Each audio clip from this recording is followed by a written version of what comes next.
Hey, IDS 301. I haven't yawned yet today, so expect about six during this video. Um, just got out of my hair and makeup team. That's usually about a 3 hour job. So let's get started. Welcome to Module 2. You ever have one of those weekends, days, weeks where everything seems like slow motion except the clock, just moving like mad? Today's like that for me. I've been running around a lot, and I was going to do the video yesterday, but then I said no. Doing it today. Today is the first day of Module 2. Um, I do move around due dates now and then, here and there, always to your benefit, and I expect you'll like the upcoming changes. However, let's get to the actual work. Okay, your discussion boards that came through there, let's see, that would have been the first discussion was the introduction. Wonderful. Second introduction, I've scored maybe half of them. The other half that came in last night, I will take a look at those. Um, and then there's the plan of study also. I'm going to be scoring things the next couple, 3 days. So you'll see your numbers pop in real soon on that. Here's one. I'm usually pretty swamped. Okay, what I want to emphasize again here, when you post a link, when you copy a link and then you paste a link, whether it's in a discussion board in Canvas or whether it's on your Word doc, you paste it, hit enter, please, please hit enter. When you do that, your link goes hot. Now, when you save it and send it and post it, what have you, people click on it, opens up. If you don't do that, we've got to copy it perfectly and then go to a browser and open it. You know that, right? You know that. I know you know that. So please hit enter. Make your links hot links, all right?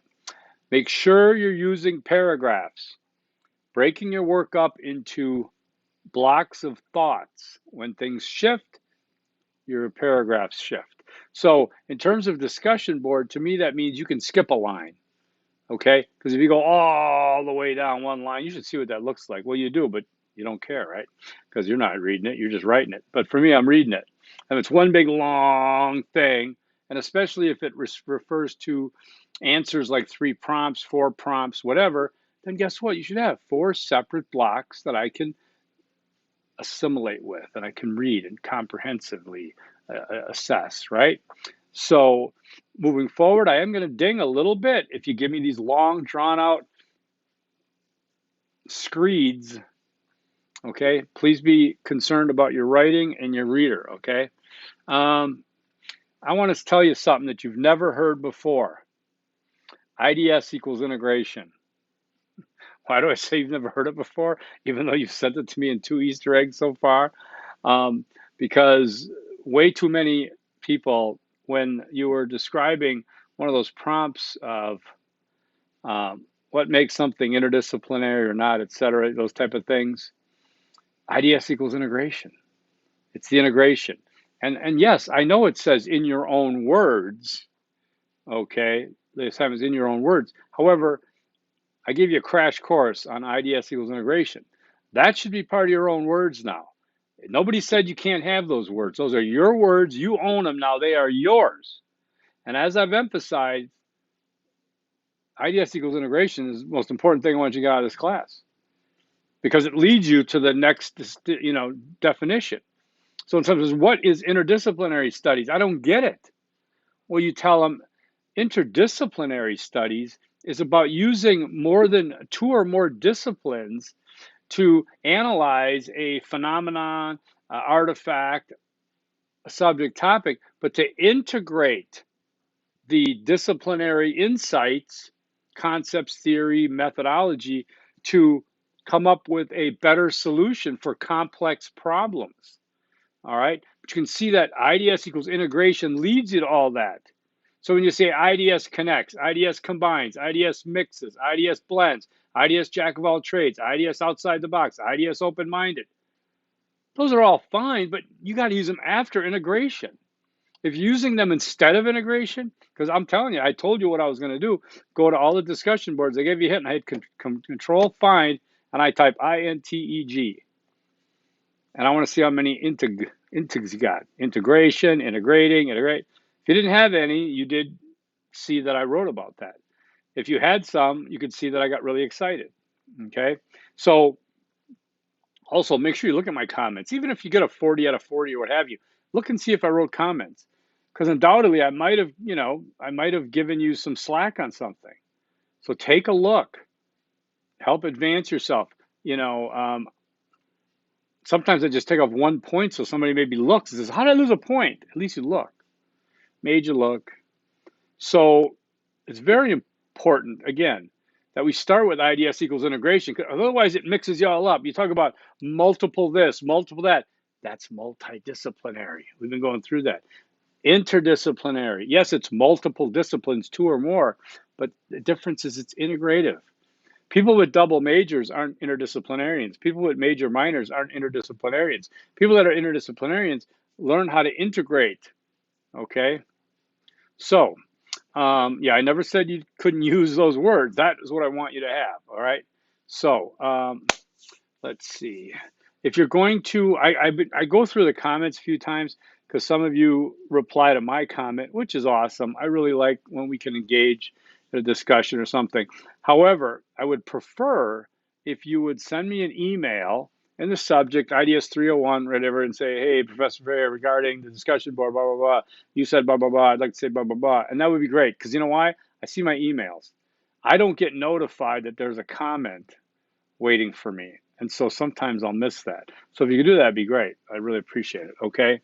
All right. So what happened in my 2 classes, my IDS 301 and my OGL 350, Sunday night, like I said, we had the softest grand opening of a semester ever.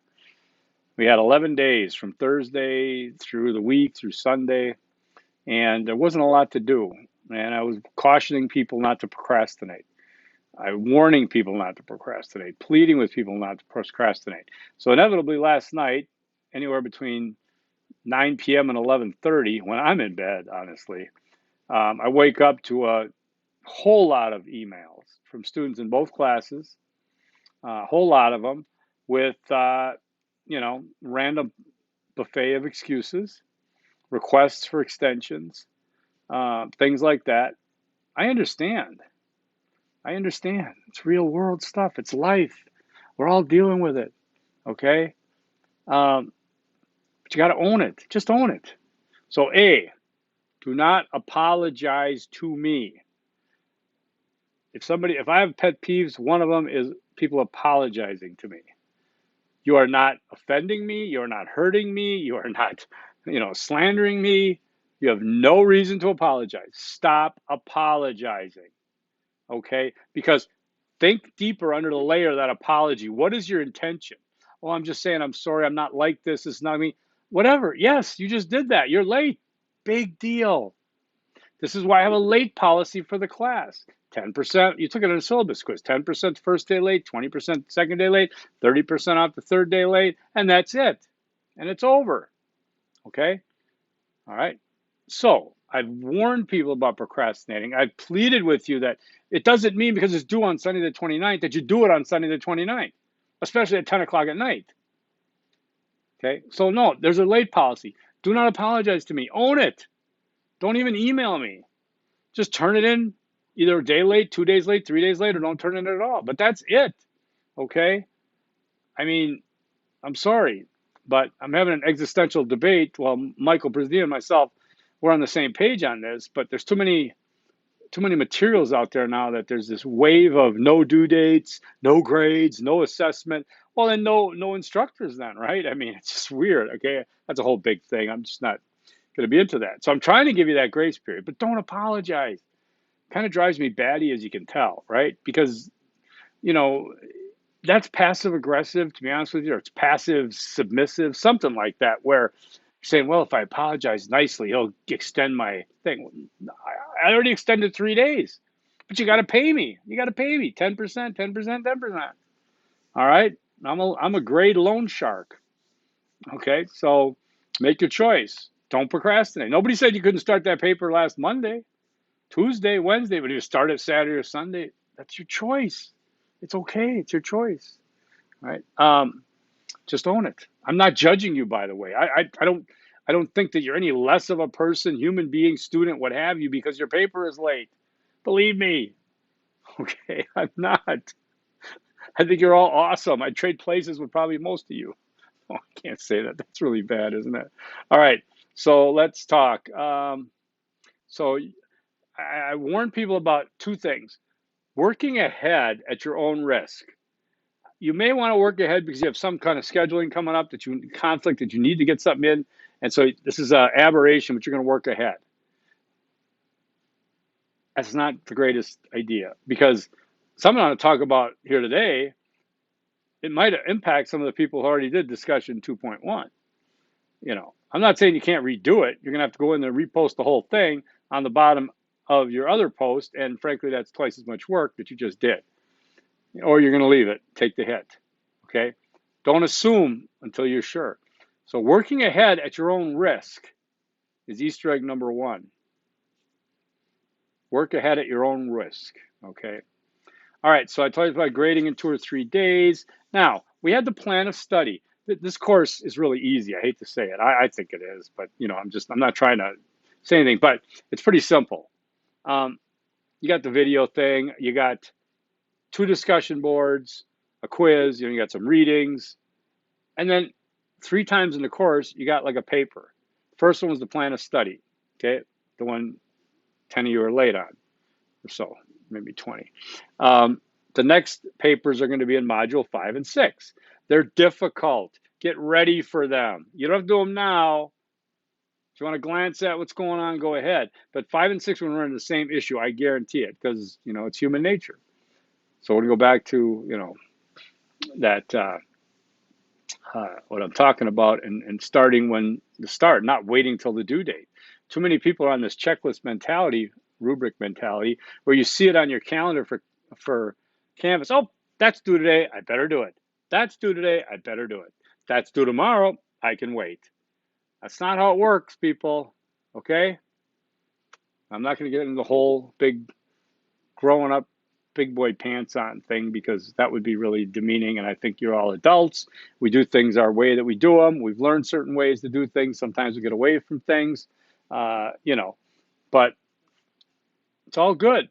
Communicate with me, but just own your work, your work habits. So I got some good news. Starting this module, videos are going to be worth 10 points, not 5. The downside of that is I'm only going to do 1 video a week, not 2. Thank God, right? I agree. So I'm going to do 1 video per module.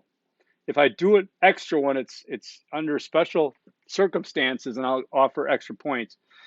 But this module, it could be a half hour, but it's going to be 10 points, and that's it to get going, okay? If you have any questions, let me know. Here's number 2. I made the changes already in Canvas to reflect that these are going to be worth 10 points, and there's only 1 per module, okay? I also changed, just FYI. So module 2, we got the overview we're going to go over, learning materials we're going to go over. Then you got this module 2 video. Then you got discussion 2.1, which I moved to September 2nd. It's due Thursday, okay? Is that Thursday? Hold on. No, it's September 2nd is Thursday. Wait a second. Oh, you got luckier yet. I'm going to move things back another day because I want the quiz to be Sunday the 5th, and the discussion boards are going to be the 4th and the 3rd. So again, I'm helping people by pushing to the weekend. That doesn't mean I want you to start it on the weekend. You got readings to do, things to do. Do the discussion board after the video and things like that. Don't automatically, right? These are fairly straightforward and simple things. But again, if you're not putting in 18 hours a week in this course, don't expect a straight A, okay? Because you're not going to be able to get it done. All right, so I'm going to make those changes. So that's all you got. You got discussion board 2.1 is going to be due on Friday. discussion board 2.2 is going to be due Saturday, and the quiz one, and the first quiz is going to be due on Sunday. No late quizzes. Remember that. No late quizzes. Discussion boards, I'll accept the main post late, but not the responses, because nobody cares. Your responses, we're over that. You got your responses in late, we're over that. So now you're going to do readings, chapter 1 and 2. By the way, I just got my third edition from the publisher, but I'm still working on this. If anybody has this, let me know. I still haven't done a page-by-page comparison. I think it's exactly the same, but we'll check it out. But if anybody has a third edition, let me know. Most of you probably should have still the second. So you're going to read chapters 1 and 2. And so for the overview... And by the way, people are letting me know when the overview or something might be different than, I move things around so much in this course to get it set up better that sometimes I left some artifact hanging around. Most of the time, everything should jibe though. So Tanner chapter 1 is about 10 pages. Tanner chapter 2 is about 7 pages. They're fairly straightforward. Get into it, understand the history of interdisciplinary studies and some of the other concepts that we're going to be dealing with. Okay, here's some important things though, especially concerning the discussion board. MEETH, M-E-E-T-H, Interdisciplinary Studies, a matter of definition. It is attached in the course under the learning materials. It's a very, very important article. It defines some key IDS concepts, okay? It's much more than a supplement, okay? I'm going to take a look at this and say with MEETH, it's one page. Yes, it's old school mimeograph looking stuff. We had it a different way, but it's only one page. It just looks better. Okay, so what he's going to talk about here, L. Richard Meath, is he's going to talk about disciplinary perspectives. That is intradisciplinary, cross-disciplinary, multidisciplinary, interdisciplinary, and transdisciplinary. 5 types of disciplinary perspectives, okay? Intradisciplinary means one discipline, one single discipline, okay? My son's a history major, that's what he's taken. He's an intradisciplinary student. One topic, one subject, one discipline, right? Now, he also has a minor in philosophy. So in terms of cross-disciplinary, that's seeing or analyzing one discipline, something from one discipline through the eyes of another. So we talk about the mathematics of music. So music being a discipline, mathematics being a discipline, but you're working through the mathematics of music. You're not integrating them. You're just talking about music and the mathematics of music, okay? So he might be looking at the philosophy of history. That's cross-disciplinary. He's not looking at philosophy and history. He's looking at philosophy. He's looking at history through philosophy. Okay, that's important. That's cross-disciplinary, all right? Multidisciplinary is 2 or more disciplines. Double major, major minor, okay? Multidisciplinary. I'm looking at this architecture from a standpoint of sustainability and architecture, okay? That's what I'm doing. Separate. Okay, then interdisciplinary, okay? 2 or more disciplines, integrated. I'm looking at this building through an interdisciplinary perspective of architecture and sustainability.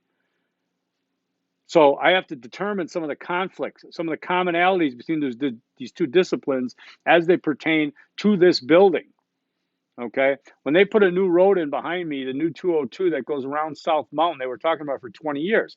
They ended up having to get an agreement with the indigenous people, the Gila River tribe, to build it on that property, okay, and go around. So I'm at the very edge. Now, they had to do a major interdisciplinary study on that, because you're talking about not only, city planning, but you're talking about almost international relations with the indigenous peoples, sovereignty, right? You're talking about sustainability, okay? Going back to the last one, are there any burial areas, sacred areas? Going to sustainability, is there any particular endangered species through there? Okay. You're talking about air quality, pollution, all kinds of things that you're looking at through interdisciplinary, not separately. They're trying to come to some way to do it, okay? Now, transdisciplinary, the final one, trans meaning to go beyond in this instance, is to talk about the problem centric and then to maybe What are we going to use? What are we going to use? But it's not limited to disciplines. It's the only one that's not limited to disciplines. So let's talk about some of the border issues around U.S., specifically in Arizona where I am. Okay, border issues can be a transdisciplinary examination of that, okay? Because you could include then um, international relations, Latin American studies, okay? You can include law enforcement. But because it's transdisciplinary, let's think of these stakeholders. You have landowners, you have towns, citizens, chambers of commerce. You can bring in, those are non-disciplinary. Bring those in. You have organizations that, serve the, people that cross the border, the migrants, the immigrants, and offer water and things like that. Having all this work together is transdisciplinary, okay? Because there's no discipline for people leaving water out there, okay? There's no discipline for the landowners, okay? They're stakeholders. That's trans. So read about this on this paper. It's very important. And then look at the attachment. The next attachment is Humphrey's Why Integrative Learning. Now this one is a PDF of 3 pages, actually 2. The last page doesn't even count. Okay, so it's 2 short pages about why integrative learning and why now, which is kind of ironic because I think this paper is pretty old. But it's important, again, to help adjust your perspective, your context, okay? To understand what integrative learning is, interdisciplinary studies is, you've got to kind of start getting all the information you can as well to find out what it's not and what it is. So that MEAT, you're going to find out what interdisciplinary studies is and what it isn't. It's not intradisciplinary. It's not multidisciplinary. It's not cross-disciplinary. It's not transdisciplinary, okay? So read these 2 articles, very important. And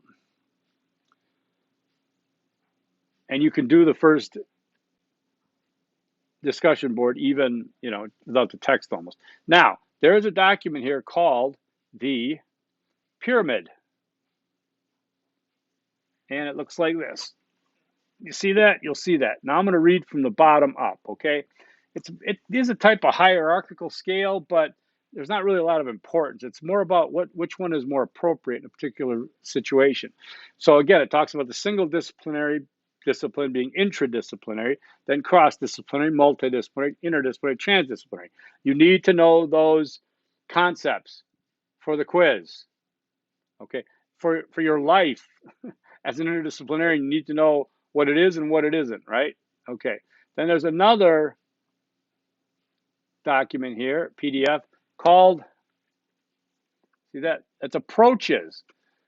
Notice there is a P and a D. So the D is for discipline. One discipline goes to one problem.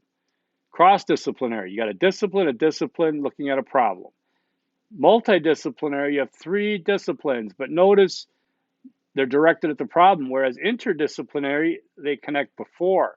They're working together to integrate. Transdisciplinary, the problem's in the middle and the disciplines and stakeholders are on the outside. That's to give you a conceptual imagery of what we're talking about. So there's the pyramid, there's this approaches. Everyone learns differently. Some learn better with images and some learn better with reading it. Okay, so those are important. That's all your learning materials. And then you've got this video course you're doing now for 10 points. The discussion 2.1, very important. You're going to answer the following questions. And I want you to remember things. Remember what a discipline is and what it is not. A discipline is not a profession. It is not an occupation. Okay? Is the pastor, rabbi, priest, imam, okay, from your church, is he religious studies? No. He is what he is. He may have studied religious studies, but he certainly may not have. It's not disqualified at all. Your local politician, you're any politician. Are they political science? No, they're an occupation, politician. They could be community leaders. They could be all kinds of different positions. A businessman who wanted to run for office. They may not have the first idea about political science in terms of the discipline. So remember that. We're looking at disciplines first. Then you translate those to occupations, okay? Very important. So A mathematician is not a discipline. Mathematics is. Medicine, doctor, etc. I always had trouble with that. So I said, I'm writing it before you even get to the instructions. I want you to see that. I want you to know that because I ding you. I'll give you zeros on every prompt response because you didn't name any disciplines. You just named occupations. And in this video, I said occupations aren't disciplines. And the question is disciplines. So you're going to take an example of mass shootings, domestic terrorism, okay? You're going to say the U.S. government decided to put together a committee of scholarly experts, and I even added scholarly, just said experts for, to examine this growing problem from a variety of perspectives. So what might an interdisciplinary committee look like? What might a cross-disciplinary look like? And multidisciplinary, interdisciplinary, transdisciplinary, okay? And so I put it as close as I could to how I think you'll understand it, because I really want you to get something out of this, because it helps you see things in this world that, you can tell. Like, well, there's an expert panel looking at this such and such, but who are they? What are they doing? How do they represent disciplines and academic integrity and specialty and knowledge and science, whatever, right? So that's important, very important aspect of this discussion. That's there. So now next, then you're going to have module 2.2. Wait, let's see. Did I miss an Easter egg here? Easter egg number 2. Procrastinate at your own risk. Okay? Don't procrastinate. There's a fine balance, in my opinion. You don't want to work ahead unless you really have to because of your schedule. You don't want to fall behind. You don't want to wait till the last minute. Okay? Again, you want to do things in the proper order. This is why I used to have due dates on Tuesday, Thursday, Saturday, Sunday. And then people got so irritated. I work, I do this, fine. I'll make them Friday, Saturday, and Sunday. But what happens is nobody starts till Friday, Saturday, Sunday. This isn't a 6-hour class where you 6 hours a week, 2 hours on Friday, 2 Saturday, 2 Sunday. If it is, well, you'll be lucky to get a C, and maybe that's all you want. But I'm just telling you the reality of it, okay?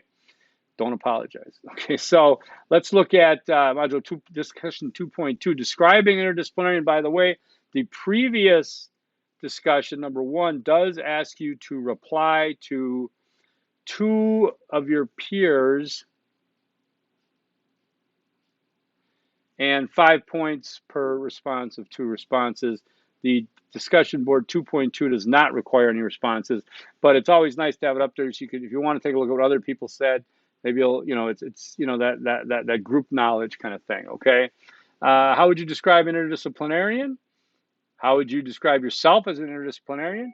What are some of the important skills and abilities of interdisciplinarians, okay? Minimum 250 words, so it's about a page. It's a discussion, so consider that. Somebody did post theirs, and it's in 3 separate sections. This is very helpful to me. You'll notice that. Skip a line. Okay. Yes, you could number them if you want to number them. Yes, you could put the question there if you want to. I'm not counting it against the word count, though. And as I said before, my oldest son was so proud that his word count would always, like, he'd never waste a word, I'm like, God.